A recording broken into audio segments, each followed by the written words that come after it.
السلام علیکم ورحمۃ اللہ وبرکاتہ۔ بسم اللہ الرحمن الرحیم۔ رب اشرح لی صدری ویسر لی امری واحلل عقدۃ من لسانی یفقہوا قولی رب زدنی علما اللہم فقہنا فی الدین آمین۔ جی پیارے بچوں، کیا حال ہیں آپ سب کے؟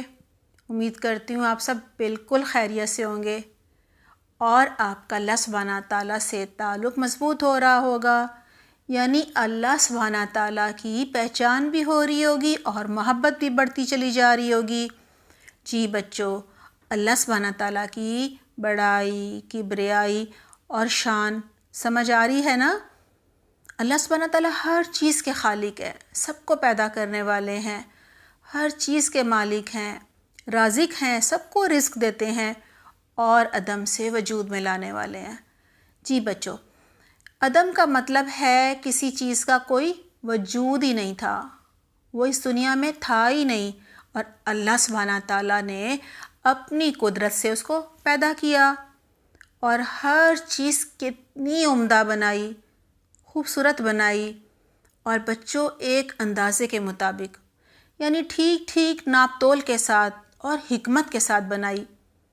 آپ اپنے ہاتھ دیکھیے، انگلیاں دیکھیے، پاؤں دیکھیے، اپنی آنکھیں، کان اور ناک دیکھیے، اپنے جسم کی بناوٹ دیکھیے، بلکہ کائنات کی ہر چیز اللہ سبحانہ تعالیٰ نے بہت ہی زبردست بنائی ہے۔ ساری دنیا کے لوگ بچوں مل کر ایک مکھی تک نہیں بنا سکتے۔ دعا ہے اللہ سبحانہ تعالیٰ ہم سب کو اپنی صحیح معرفت اور پہچان عطا فرمائے، آمین۔ بچوں آئیے پارہ نمبر 14 کا آغاز کرتے ہیں۔ سورۃ الحجر کی آیت نمبر 19، 20 اور 21 کا ترجمہ یہ ہے: اور زمین کو ہم نے پھیلایا، زمین پر پہاڑ جمائے، اور اس پر ہر قسم کی نباتات ٹھیک ٹھیک نپی تلی مقدار کے ساتھ اگائی، اور ہم ہی نے تمہارے لیے اور ان لوگوں کے لیے جن کو تم روزی نہیں دیتے، اس میں ہم نے روزگار کے سامان پیدا کیے، اور ہمارے پاس ہر چیز کے خزانے ہیں، اور ہم نے ان کو ٹھیک ٹھیک ناپ تول کے ساتھ اور صحیح اندازے کے ساتھ اتارا ہے۔ جی پیارے بچوں، ان آیات میں اللہ سبحانہ تعالیٰ کی بنائی گئی بے شمار نعمتوں کا ذکر ہے۔ اللہ سبحانہ تعالیٰ نے انسان، نباتات یعنی پودے، حیوانات، جانور، حشرات یعنی کیڑے مکوڑے اور ہوائیں، سب کو ایک اندازے کے مطابق یعنی ٹھیک ٹھیک مقدار میں پیدا کیا۔ بچوں اگر ان میں سے کسی ایک چیز کی بھی مقدار اور تعداد زیادہ ہو جاتی تو کوئی جاندار زندہ نہیں رہ سکتا تھا۔ ہوا میں اگر کوئی ایک گیس زیادہ ہو جائے تو ہم سب مر جائیں، اس کائنات کا نظام پھر نہ چل پاتا۔ بچوں آئیے میں آپ کو بنی اسرائیل کی ایک بات بتاتی ہوں۔ جب انہوں نے اللہ سبحانہ تعالیٰ کی نافرمانی کی تو اللہ سبحانہ تعالیٰ نے سزا کے طور پر مینڈکوں کی تعداد بہت زیادہ بڑھا دی۔ اب بچوں ان پر ہر طرف سے مینڈک اچھل اچھل کر آنے لگے۔ کھانا پکاتے تو مینڈک گھس جاتے، کھانے لگتے تو پہلے مینڈک باہر آتے، ہر طرف سے مینڈک ابلتے رہتے۔ لہٰذا بچوں وہ موسیٰ علیہ السلام کے پاس آئے اور کہنے لگے ہم ایمان لے آئیں گے، لیکن اللہ سبحانہ تعالیٰ سے پہلے آپ دعا کریں کہ یہ مینڈکوں کا عذاب ہم سے ٹال دے۔ جی بچوں پھر اللہ سبحانہ تعالیٰ نے ان کی دعا سن لی۔ آئیے بچوں اب ہم سورۃ الحجر کی آیت نمبر 22 اور 23 کا ترجمہ دیکھتے ہیں۔ ترجمہ ہے: بار آور اور بوجھل ہواؤں کو ہم ہی بھیجتے ہیں، پھر آسمان سے پانی برساتے ہیں اور اس پانی سے تمہیں سیراب کرتے ہیں، اس دولت کے خزانے دار اور مالک تم نہیں ہو۔ زندگی اور موت ہم دیتے ہیں اور ہم ہی سب کے وارث اور مالک ہیں۔ جی بچوں ان آیات میں بتایا جا رہا ہے کہ اللہ سبحانہ تعالیٰ کے پاس ہر چیز کے خزانے ہیں اللہ سبحانہ تعالیٰ ہی سمندروں سے پانی کو بخارات بنا کر ہوا میں اڑاتے ہیں، اور بادل جو کہ پانی سے بھرے ہوتے ہیں ان بخارات سے ہواؤں کے ذریعے ادھر سے ادھر لے جائے جاتے ہیں، اور پھر اللہ سبحانہ تعالیٰ جہاں چاہتے ہیں ان کو برسا دیتے ہیں۔ یہ سارا نظام اللہ سبحانہ تعالیٰ چلا رہے ہیں۔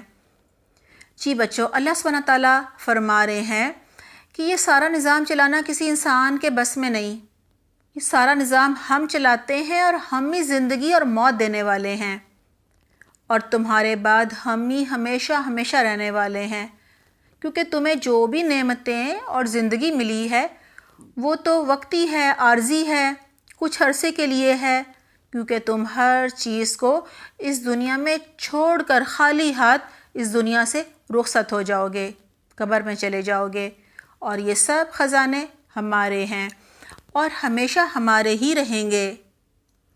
جی بچوں، آئیے سورۃ النحل کی آیت نمبر 5، 6 اور 7 کا ترجمہ دیکھتے ہیں۔ ترجمہ ہے: اللہ سبحانہ تعالیٰ نے تمہارے لیے جانور پیدا کیے، ان جانوروں میں تمہارے لیے خوراک ہے، لباس ہے اور طرح طرح کے فائدے بھی ہیں۔ ان جانوروں میں تمہارے لیے عزت و شان اور خوبصورتی ہے۔ جب تم صبح کو جنگل میں ان کو چرانے کے لیے لے جاتے ہو اور شام کو واپس لاتے ہو، یہ جانور تمہارے لیے وزن اٹھا کر ادھر سے ادھر لے جاتے ہیں، جہاں بوجھ کا ان جانوروں کے بغیر لے جانا تمہارے لیے ممکن ہی نہیں۔ بے شک تمہارا رب بڑا ہی شفیق اور مہربان ہے۔ جی پیارے بچوں، ان آیات میں اللہ سبحانہ تعالیٰ کی مزید نعمتوں کا ذکر ہے۔ اللہ سبحانہ تعالیٰ ان آیات میں خود فرما رہے ہیں کہ ہم نے یہ جانور تمہارے فائدے کے لیے بنائے ہیں تاکہ تم ان کا حلال گوشت کھاؤ، اور یہ کہہ کر گوشت کو حرام نہ ٹھہراؤ کہ ہم گوشت نہیں کھاتے کیونکہ یہ جانوروں پر ظلم ہے۔ اللہ سبحانہ تعالیٰ نے کسی نبی کو بھی یہ اجازت نہیں دی کہ وہ حلال کو حرام یا حرام کو حلال قرار دے۔ جی بچوں، تو گوشت کھانا ہے نا؟ انشاءاللہ۔ جانوروں کے دودھ کو ہم پیتے ہیں اور اس سے مختلف چیزیں بھی بناتے ہیں، مثلاً مکھن، گھی، چیز اور بھی بہت کچھ۔ ان جانوروں کی کھالوں سے بچوں ہم لباس بھی بناتے ہیں، خیمے بھی، اور بہت سی چیزیں بنتی ہیں۔ پھر اللہ سبحانہ تعالیٰ فرما رہے ہیں ان جانوروں کو جب تم صبح چرانے کے لیے لے جاتے ہو اور شام کو واپس لاتے ہو تو بڑا ہی خوبصورت اور حسین منظر ہوتا ہے، یعنی تمہارا دل خوش ہو جاتا ہے۔ پھر بچوں آخر میں کہا جا رہا ہے حقیقت یہ ہے کہ یہ بے شمار نعمتیں دراصل تمہارے رب کی تمہارے لیے شفقت اور مہربانی ہے۔ جی پیارے بچوں، ان بے شمار نعمتوں کا شکر ادا کرنے کا صحیح طریقہ یہ ہے کہ ہم اللہ سبحانہ تعالیٰ کے ساتھ کسی کو شریک نہ کریں، صرف ایک اللہ کو مانیں اور صرف ایک ہی اللہ کی بات مانیں۔ جی بچوں، اللہ کی بات ہمیں کہاں سے ملے گی؟ جی قرآن و حدیث سے۔